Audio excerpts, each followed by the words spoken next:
Many of us were very optimistic when the government of Sudan and the Sudan People's Liberation Movement signed the Comprehensive Peace Agreement in 2005, and we're looking forward to engaging in bringing about change and also working and focusing more on women's rights, gender equality issues.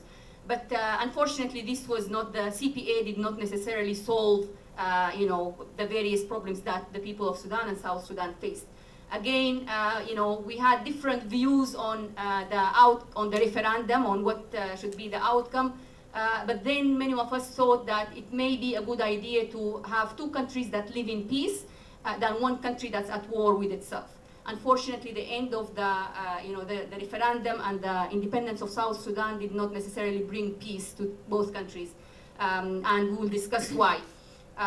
Some of the key issues of contention between the two countries have to do with outstanding issues that are unresolved between Sudan and South Sudan, that the two countries are currently negotiating over. And those include issues around economic resources, the issue of oil. South Sudan is rich in oil, it produces oil, but the country needs to transport the oil via the north because it's landlocked to Eastern Sudan, Port Sudan, to be sold, to the international markets. The two countries differed over the price, of transporting a barrel of oil and so on, and also the use of the refinery, which is also located in North Sudan.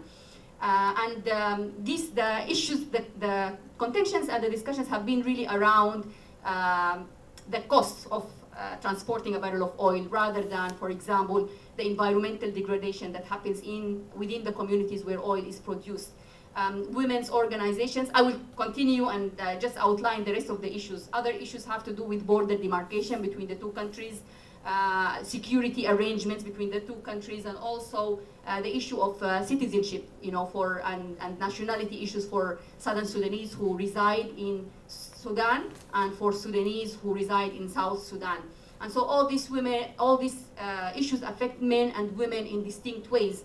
And again, as women's organizations and activists, we have met in Juba before the referendum to discuss, before the independence of South Sudan in February 2011, to discuss these issues and how they affect men and women. And we came up with women from across South Sudan, from the 10 states of South Sudan, from many parts of Sudan participated in that meeting. And we went through these issues and looked at, in what ways they affect men and women, and we can elaborate on that in the discussion, and came up with concrete recommendations for the two parties. But unfortunately, these issues that have to do with the fact that women living in areas that produce oil are, experiencing miscarriages, various illnesses that communities actually face, and many other challenges are not on the agenda of the discussion. The specific effects, socio-economic impacts of women, the lack of an agreement on citizenship and nationality issues affects especially families that are where the couples are from both Sudan and South Sudan and so on. There are many other challenges.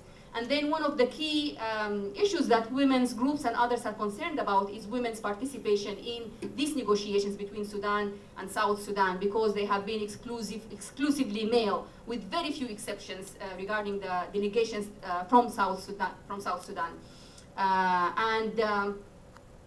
Recently, a group, the Institute for Inclusive Security, which sponsors a coalition of women leaders from both Sudan and South Sudan, held meetings in Nairobi ahead of the African Union meetings, and they tried actually to influence, of course, the agenda of the meeting itself. They tried to incorporate, gender, women's, and concerns about the way these issues affect women and men and the importance of women's participation, at least with 25%, in terms of implementing 8 agreements that both governments agreed on, partly, part of the issues. They tried to advocate on that, and they have achieved some gains, but the road is still long, ahead of us.